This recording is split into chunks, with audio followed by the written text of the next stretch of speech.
ఎవ్వరు కూడా మరీ ఇలాంటి మెంటల్ ఫెలోస్ వస్తే తప్ప ఇంతవరకు ఇండియా చరిత్రలో రాజధాని మారుస్తా అన్నాడు ఎవడు లేడు. స్వతంత్రం వచ్చిన తర్వాత ఎవరన్నా ఉన్నారా? నాకు తెలియదు, మీరు చెప్పాలి. నేను కూడా 45 ఏళ్ళు రాజకీయాల్లో ఉన్నా, at the helm of affairs లో ఉన్నా. నేను ఎవరిని చూడలా. First time I'm seeing a different politician. మీరందరూ అర్థం చేసుకోవాలి, ఎవడు రాలా. అలాంటి తిక్క వాళ్ళ దగ్గర, పిచ్చోళ్ళ దగ్గర కూడా రాష్ట్రాన్ని కాపాడడానికి ఏం చేయాలో ఆలోచించాలి ఇప్పుడు. Not only for Andhra Pradesh, it is a case study for the country. దేశానికి కూడా ఒక కేస్ స్టడీ ఇది ఇప్పుడు. రెండోది, ఓసారి బాధేస్తుంది. నా ఇంటెన్షన్స్ ఆర్ గుడ్. ఓసారి నా ఇంటెన్షన్స్ ప్రజలు అర్థం చేసుకునేట్టుగా నేను చెప్పలేకపోవడం కూడా నా తప్పు కావచ్చు. లేకపోతే వాళ్ళు కూడా ఓసారి ఎమోషనల్ గా డిస్టర్బ్ కావచ్చు.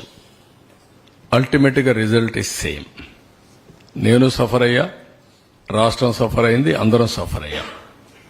హైదరాబాద్ కూడా మీరు ఒకసారి చూస్తే, నేను ఆ రోజు 2004లో కానీ హైదరాబాద్ లో కానీ కంటిన్యూ అంటే ఇంకొక లెవెల్కి వెళ్ళిపోయింది. అది మళ్ళా 10 ఏళ్లు పట్టింది. ఈ రాష్ట్రం కూడా 5 ఏళ్లు కానీ కంటిన్యూ అంటే కంటిన్యూటీ ఆల్వేస్ క్విక్ రిటర్న్స్ వస్తాయి, ఫాస్ట్ గ్రోత్ వస్తుంది, బెటర్ ఎకానమీ ఎస్టాబ్లిష్ అవుతుంది. అక్కడ గ్యాప్ అనేది కొంత నష్టం జరిగింది, కానీ నేను రిపెంట్ కావడం లేదు. నేను ఎప్పుడు కూడా పాజిటివ్గా ఆలోచిస్తా.